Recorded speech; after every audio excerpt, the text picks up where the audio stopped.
Hello guys, welcome back to my YouTube channel. ఈ రోజు నేను మీకు బిగ్ బాస్ సీజన్ 8 తెలుగులో 11th వీక్ ఎలిమినేషన్ ప్రాసెస్ అలానే 12th వీక్ వచ్చేసి ఎవరు నామినేట్ అయ్యారనేది ఈ వీడియో ద్వారా తెలుసుకునేద్దాం. 11th వీక్ అయితే ఎవరు ఎలిమినేట్ అవ్వలేదు, ఎందుకంటే బిగ్ బాస్ ప్లానింగ్ తో అవినాష్ అయితే సేఫ్ అయితే చేపించాడు. మనము సండే ఎపిసోడ్ చూసినట్లయితే నబీల్ వచ్చేసి ఎవిక్షన్ ప్రీ పాస్ అనేది వాడతాడు. లాస్ట్ లో వచ్చేసి టేస్టీ తేజ అలానే అవినాష్ అయితే వస్తారు.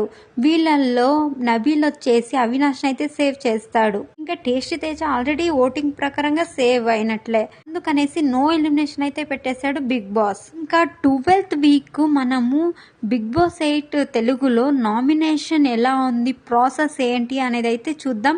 డిఫరెంట్ గా అయితే జరగబోతుంది. ఈసారి ఏ సీజన్ లో ఇలా చేయలేదు, ఎందుకంటే బిగ్ బాస్ ప్లానింగ్ తో టీఆర్పీ రేటింగ్ కోసము ఆల్రెడీ ఎవరైతే బిగ్ బాస్ సీజన్ 8 తెలుగులో ఎలిమినేట్ అయ్యారో వాళ్ళని పిలిపించి నామినేషన్ చేసే ఛాన్స్ అయితే ఇస్తాడనమాట బిగ్ బాస్.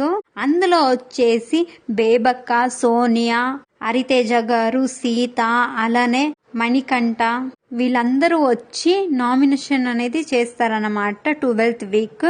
ఎవరు 12th వీక్ ఇంటి నుంచి బయటకు వెళ్ళాలి అనేది అయితే వీళ్ళ చేతిలో ఉంది. ఇంకా 12th వీక్ వచ్చేసి వాళ్ళు నామినేషన్ చేసే ఛాన్సెస్ ఎక్కువ ఎవరికి ఉంది, నబీల్ అలానే నిఖిల్ అలానే రోహిణి, యష్మి, పృథ్వీరాజ్, విష్ణుప్రియ అలానే ఇంకా ప్రేరణ, వీళ్ళ ఆరుగురిని అయితే 12th వీక్ అయితే ఆల్రెడీ ఎలిమినేట్ అయిన కంటెస్టెంట్స్ అయితే వీళ్ళనైతే నామినేషన్ అయితే చేస్తారన్నమాట 12th వీక్. 12th వీక్ వచ్చేసి ఈ 6 మెంబర్స్ అయితే నామినేట్ లిస్ట్ లో అయితే ఉన్నారన్నమాట.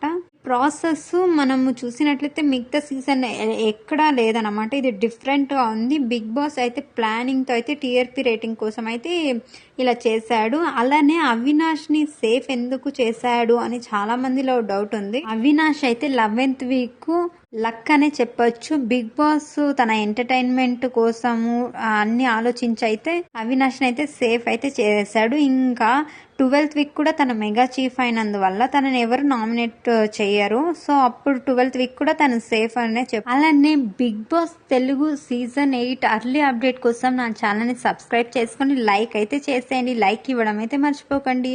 ఒక చిన్న రిక్వెస్ట్, లైక్ చేయడం వల్ల చాలా మందికి అయితే ఈ విషయం అనేది వెళ్తుంది, సో అందుకైనా లైక్ చేసేయండి.